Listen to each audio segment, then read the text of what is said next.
Welcome to our channel. Today we how to enable paying for charging with RFID via ChargePoint step by step clearly. Open the ChargePoint app on your smartphone. Log in to your ChargePoint account.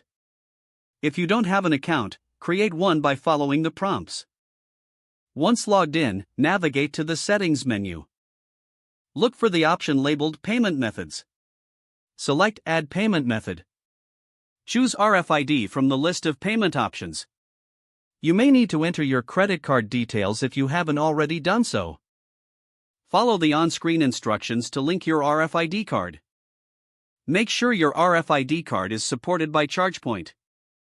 After linking, return to the home screen of the app. Find the charging station where you want to charge. Once there, tap Start Charge in the app. Hold your RFID card against the card reader at the station. Wait for the station to confirm the payment via the RFID card. Once confirmed, you can begin charging your vehicle. Monitor the charging process through the app for updates. When charging is complete, disconnect your vehicle. Keep your RFID card handy for future charging sessions. If you encounter any issues, consult the ChargePoint help section in the app. If the page does not load, refresh the browser or try again in a private or incognito window. Make sure you are using the correct email address, then retype it carefully to avoid small typos. If your password is not accepted, use the reset option and create a new strong password you can remember.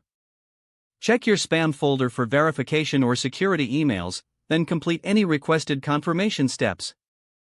Enable two-factor authentication if available to improve account security and reduce unauthorized access risk. After signing in, review your profile details so your contact information and settings are accurate and current.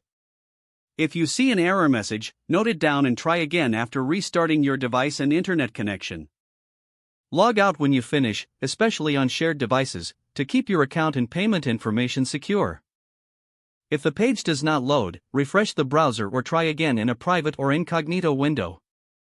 Make sure you are using the correct email address, then retype it carefully to avoid small typos. Don't forget to like this video and subscribe to our channel for more step-by-step tech guides.